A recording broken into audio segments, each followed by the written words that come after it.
Have you tried to catch an Uber lately? I live in the Washington, D.C. area, so it's usually pretty easy for me, and they come pretty quick and they're pretty cheap too. But I tried to catch one recently, and not only was there this insanely long wait time, but the prices were way higher than normal. Check Lyft, and it was the same thing. I decided to figure out what was going on, and spoiler alert, like most things, it was the government that messed everything up. Let's break down what I found. But first, welcome back to my channel, and welcome back to Breaking Brad, a series where we look at the big picture issues going on in our politics, and we break them down to figure out what their root causes really are. Go ahead and make sure you're subscribed, leave a like, and let me know in the comments what you think of my new setup and my new camera, too. I'm curious about that. This is my first video with it. But also, guys, make sure that you click the bell notification so you actually see my content and we're not held at the mercy of the algorithm gods over at YouTube. And with that, let's break it down.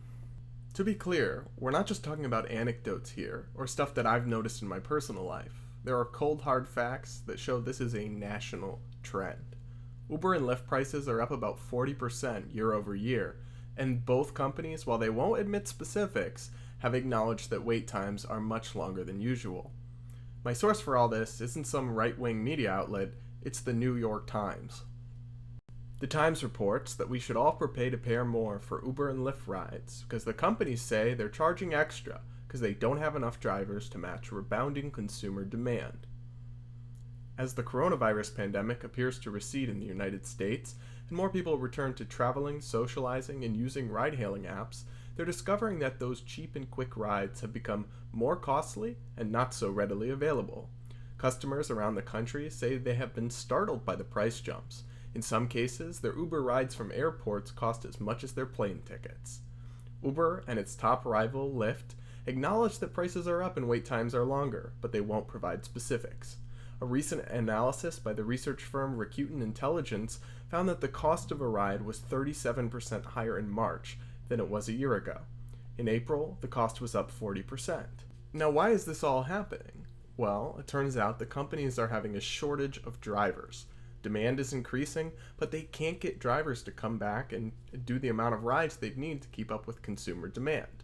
So the result is higher prices and long waits. These kinds of costs and price hikes don't hurt rich people who have their own limos and drivers or even just their own cars if they're middle class.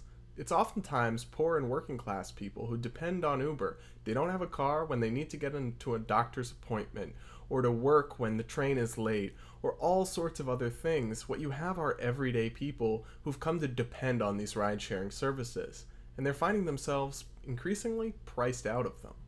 Now, you might understandably be wondering what any of this has to do with the government. Well, here's where it comes in.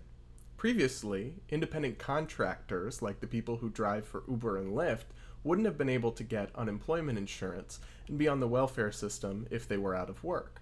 But when Congress passed its big multi-trillion stimulus legislation back all the way in March of 2020, not only did they augment the level of benefits, so these benefits paid much more than usual, they also extended the benefits to new categories of workers, including independent contractors, which means Uber and Lyft drivers.